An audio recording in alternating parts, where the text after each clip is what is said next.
Welcome back to another deep dive.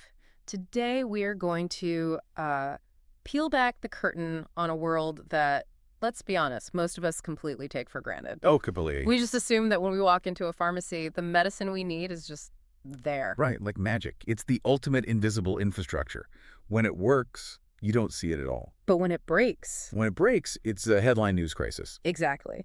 So we are diving into the high-stakes machinery of the digital pharma supply chain. And I know supply chain can sound a bit, well, a bit dry. You might be picturing forklifts and dusty boxes. Yeah, but in the world of pharma, moving those boxes is about saving millions of dollars and, quite literally, saving lives. It's actually high drama. It really is. The stakes are they're incredibly different compared to, say, shipping T-shirts or consumer electronics. Right. If a shipment of T-shirts gets stuck in a hot truck for 3 days, you have warm T-shirts. If a shipment of insulin or vaccines gets stuck in a hot truck, It's a disaster. you have toxic waste, you have a public health issue. That sets the stage perfectly. We are working from a really fascinating source today. It's a tactical guide, and it's called Ways to Make Digital Pharma Supply Chains More Cost-Efficient. And what struck me immediately is that this isn't just some white paper full of buzzwords. It feels like a playbook. It's very tactical. It identifies 18 specific levers strategies, really, Right. to modernize operations.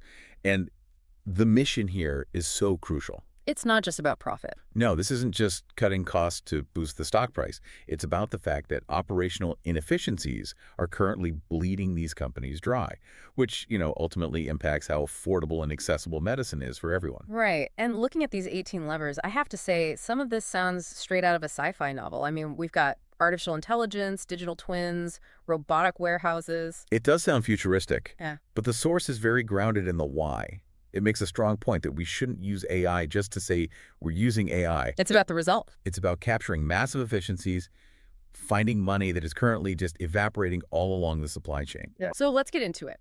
The guide breaks this down into a few key battlegrounds. The first one, and it seems like the biggest financial black hole, is attacking working capital. The inventory problem. The inventory problem. This is the core issue for almost every pharma company. You have this massive tension. On one side, you've got finance screaming. Why do we have $1 billion of product sitting in warehouses gathering dust? Exactly. And on the other side, the medical and sales teams are screaming, we cannot run out of stock. If a patient needs this, it has to be there. So the traditional solution has just been to hoard everything, right? The just-in-case method. Just in case. You keep warehouses stuffed to the gills because the cost of failure, of running out, is just too high. But that ties up so much cash. An enormous amount. And the source argues that the first major lever to fix this is lever 1, AI-driven demand forecasting. Okay, let's unpack this, because forecasting sounds like something we've been doing since the dawn of commerce. How is this different from, a smart planner with a really complicated Excel spreadsheet? The difference is dimensionality. A human, or even a traditional algorithm, usually just looks at history. What you sold last year. Right. You look at what you sold last year, maybe you add 5% for growth, and that's your number. It's linear. The machine learning models this guide advocates for are multidimensional. So they aren't just looking at sales history. No. They are ingesting a wild amount of data. They look at seasonality, obviously, but they also look at epidemiology. Wait, epidemiology, as in tracking actual disease spread? Yes. Think about it. If the model sees a spike in flu cases in the southern hemisphere, or detects a rising trend in a specific respiratory infection, It can predict demand up here? it can predict the demand for antibiotics or antivirals in the northern hemisphere weeks before a single order is actually placed. That is incredible. It's connecting dots that a human planner would just never see because they're too busy with data entry. Precisely. And it also factors in commercial data, marketing promotions, tender offers, all of that. The guide cites some really impressive stats here. A 20 to 50% improvement in forecast accuracy. That is a massive jump. 50% better. It changes the entire game. When you trust the forecast, you don't need to hoard. And the source says this accuracy translates to a 15 to 30% reduction in inventory holdings. Wow. That is tens, sometimes hundreds of millions of dollars in working capital subtly released back into the business. But I did notice a very specific warning in the leadership section of the guide. It basically said, don't try to be a hero. Right. Don't boil the ocean. Implementing this kind of AI across 5,000 different products at once is a recipe for disaster. What's the move? The strategic tip is to start with your top 50 to 100 SKU stock-keeping units. Focus on the blockbusters. Or the critical life-saving drugs. Yeah. Fix the forecast for the high-value items first, prove the system works, and then you can roll it out. That makes a lot of sense. Now, closely related to forecasting is lever 2, dynamic safety stock. This feels like the sibling to better forecasting. It is. If forecasting is predicting the weather, safety stock is deciding whether to bring an umbrella. That is the perfect analogy. In the old world, the static world, your umbrella was always the same size. You had fixed min-max levels. We always need 10,000 units, period. Exactly. We always need 10,000 units of this drug in the warehouse, just in case. It didn't matter if the market was calm or chaotic, that number stayed the same. Which means half the time you have way too much and the other half you might be dangerously low. Exactly. The new approach uses algorithms to adjust that safety buffer continuously. It looks at two main things. First, demand volatility. How jumpy are the buyers? Okay. And second, lead time variability. Is the factory running late? Is the truck usually on time? So if everything is stable and predictable, The algorithm says, hey, we don't need a giant buffer here. you can shrink the umbrella. Correct. And the aha moment the source points out is that you can actually lower that buffer stock hold, less product overall, while keeping a 98 to 99% service level. That's the holy grail, isn't it? Finance is happy, sales is happy. It satisfies everyone. You aren't hoarding, you're just smarter about what you hold. Speaking of hoarding, let's talk about the nightmare scenario. Level 3, managing expiry. I honestly didn't realize the scale of this until I read the stats in the source. It's the hidden killer in pharma. In fashion, if a shirt sits too long, you put it on a clearance rack. Sure. In pharma, if a drug passes its expiry date, it is toxic waste. You lose the revenue, and then you have to pay a hazmat team to destroy it. It's a double loss. And the problem is usually visibility, isn't it? You just don't know it's about to expire until it's too late. Exactly. It's the first in, first out theory. But in practice, things get lost. The solution here is real-time visibility that triggers what the guide calls accelerated depletion. Which is a very fancy corporate way of saying, let's get this stuff out the door now. Essentially, yes. Yeah. But it's strategic. If the system flags that a batch is 6 months from expiry, it triggers a whole decision tree. Like what? Can we offer a discount? Can we redistribute it to a region where demand is higher? Can we use it for a sampling program for doctors? The guide claims an over 80% reduction in expired stock value is possible here. That seems huge for just paying attention. It is huge. It's basically free money. You aren't inventing a new drug. You're just ensuring the ones you already made actually get used. Okay, so we've cleaned up the warehouse shelves. Yeah. We know what we need, and we're not letting it rot. Now we have to move it. Right. This brings us to segment 2, logistics and the physical move. From what we have to how we move it. And lever 4 is route optimization. Now, I know what you're thinking, listener. I have GPS on my phone. I know the fastest route. But for pharma, it's not that simple, is it? Not at all. It's not just about traffic. A standard delivery truck just needs to get from point A to point B. A pharma truck is basically a moving laboratory. That's a good way to put it. The algorithms here aren't just looking at traffic or weather. They're calculating delivery windows and critically cold chain constraints. Right. You can't just leave a truck full of vaccines parked in the sun because there's a traffic jam. Exactly. Or because the loading dock wasn't ready. If that truck sits, the temperature rises. So the route optimization has to factor in the receiving hours of the pharmacy or hospital down to the minute. And the savings. The source suggests that getting this right cuts transport costs by 15 to 25%. And that ties perfectly into lever 13, smart cold chain monitoring. This was the part that felt the most Internet of Things to me. Oh, yeah. We aren't just trusting the driver to keep an eye on the thermostat anymore. No, those days are gone. We're talking about smart IoT loggers inside the pallets that transmit real-time data. They track temperature, obviously, but also shock, vibration, humidity. And light exposure, which I thought was fascinating. Right. So if someone opens the back door and breaks the seal, Instantly. Instantly. And that instantly is the key. It moves you from being reactive to proactive. Explain that. Well, in the old way, the shipment arrives, you download the data from the logger, and you see a temperature spike, what we call an excursion, happened 2 days ago. And you have to scrap the whole shipment. You have to scrap it. With real-time monitoring, the control tower gets an alert the moment the temperature starts to drift. They can call the driver. Hey, check the reefer unit. Exactly. Check the reefer unit, it's failing.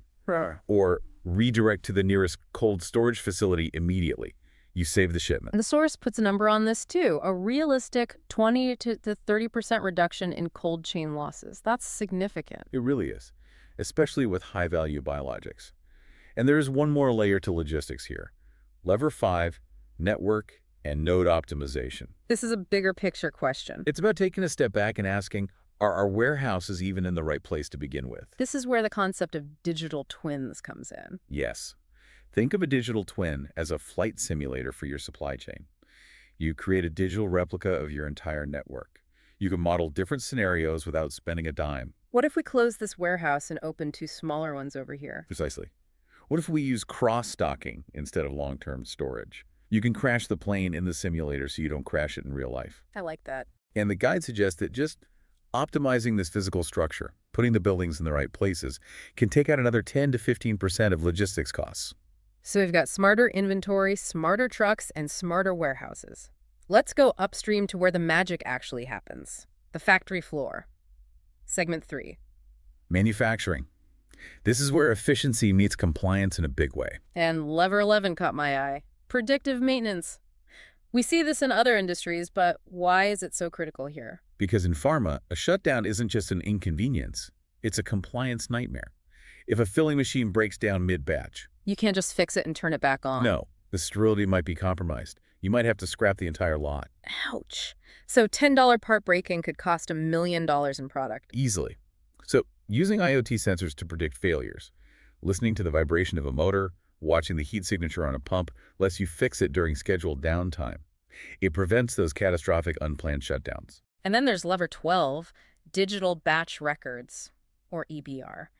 This sounds like the boring paperwork stuff, but the impact seems massive. It is surprisingly archaic in many places. Historically, pharma runs on paper. For every batch of medicine, there is a batch record that documents every single step. Like a physical binder. A physical binder, often hundreds of pages thick. And humans have to review it page by page, checking for missing signatures or errors. And the drugs can't ship until that's done. They cannot ship. They're held hostage in the warehouse. I can just imagine the bottleneck. One missing signature and a whole shipment sits on the loading dock for weeks. It happens all the time. Moving to electronic batch records automates those quality assurance checks. The system won't let you proceed if you miss a step. So it speeds things up. It speeds up batch release drastically. And here's the connection. If you can release the batch faster, you need less safety stocks sitting around waiting. Everything is connected. That's the theme here. You pull a lever in the factory, and the warehouse gets more efficient. Exactly. Which brings us to lever 10, demand-driven production. This is about synchronizing the factory with the market. Instead of just making huge batches to be efficient. Right. Instead of making massive campaigns of one drug just to keep the machine running, you move to smaller batches that reflect what's actually being bought. So you aren't sitting on 6 months of product that might expire. It makes the whole company more agile. Okay, we've covered the physical stuff. Now I want to look at the hidden levers in segment 4. This is procurement and analytics. Lever 9 was a real eye-opener for me, cost to serve analytics. This is a fascinating concept. Usually the question is, who are our biggest customers? Meaning, who buys the most? But this lever asks a different question. It asks, who are our most profitable customers? And those are not always the same thing. How so? Well, imagine you have a massive hospital client. They buy a ton of product, but they demand emergency shipments 3 times a week. They require complex cold chain handling. They return product constantly. So when you add up all those extra costs, when you do the math, including the logistics, handling, and admin costs, you might find you're actually losing money on your biggest customer. The detailed model the source suggests includes everything. It's like a forensic accounting of the relationship. And once you have that data, you can take action. You can reprice those unprofitable customers or, and this is clever, redesign the service policy. Like changing the minimum order quantity. Exactly. Maybe you say, we can't do free next day delivery for you anymore unless you hit a certain minimum. It eliminates those hidden losses. I love that. And quickly, lever 7, e-procurement. This is the quick win of the bunch. Just using digital platforms for automated 3-way matching of invoices, orders, and receipts. It sounds basic, but it yields 3 to 8% savings just by creating better price discovery and lowering admin costs. All right, we have thrown a lot of levers at our listener, 18 of them in the full source, and we've covered the big ones. But if I'm a leader listening to this, I'm probably feeling a mix of excitement and panic. Where do I start? Yeah, you can't just do all of this on Monday morning. And the source explicitly says, do not try. The leadership playbook section suggests a phased, ROI-driven approach. Let's walk through that roadmap. Phase 1, the quick wins, 0 to 6 months. Right. In this first phase, you focus on the foundational stuff. You fix the plumbing, Yeah. e-procurement, which we just mentioned, basic route optimization, and just setting up your KPI framework, knowing what you're even measuring. Get the lights on, get the data flowing. Then comes phase 2, the heavy lifting, 6 to 18 months. This is where the algorithms come in. This is when you implement that AI-driven demand forecasting and the dynamic safety stock. You also start your network optimization studies here. So you use the data from phase 1 to drive the intelligence of phase 2. Exactly. You build the foundation, then you add the brains. And finally, phase 3, industrialization, 18 to 36 months out. This is the advanced class, predictive maintenance, automated warehousing with robotics, and the full end-to-end digital twin. But you have to earn your way there. You can't just buy the robots and hope they fix your broken process. That's a key point. If you automate a mess, you just get a faster mess. So as we wrap up this deep dive, what does this all mean? We've talked about AI, robots, algorithms, but what's the core message here? I think the core message is that cost efficiency in pharma isn't about cutting corners. You can't cut corners on medicine. It's about visibility. Seeing what's actually happening. It's about seeing demand clearly, seeing where the trucks are, seeing where the temperature is drifting, and seeing where the money is leaking. It's shining a light on the dark corners of the supply chain. And bringing it all together with what the source calls lever 18. The end-to-end control tower. The brain. The brain that keeps it all running. A single dashboard that shows inventory turns, forecast accuracy, fuel costs, all in one place. It allows leadership to act on signals weekly, rather than waiting for a monthly report. That's the dream. But before we go, I know you had one final thought, something that stuck out to you in the source that maybe isn't as flashy as AI. Yes, it's lever 17. Standardization. It sounds incredibly boring. It does sound a little boring. Harmonizing equipment and standard operating procedures, SOPs, across all your global sites. But here's the provocative thought. While the tech is exciting, the unsexy work of standardization is what actually allows you to replicate these digital wins. How so? Well, if every factory uses different pumps and different software, your AI has nowhere to live. You can't scale a solution if every node in your network speaks a different language. The AI can't learn. It can't. Without that boring foundation, the fancy AI is just a toy. That is a great reality check to end on. You need the plumbing to work before you can install the smart faucet. Exactly. Well, there you have it, the blueprint for a smarter, cheaper, and safer pharma supply chain. Thank you so much for exploring this with us. It was a pleasure. And thank you to you, our listener, for diving deep with us. We'll see you on the next one.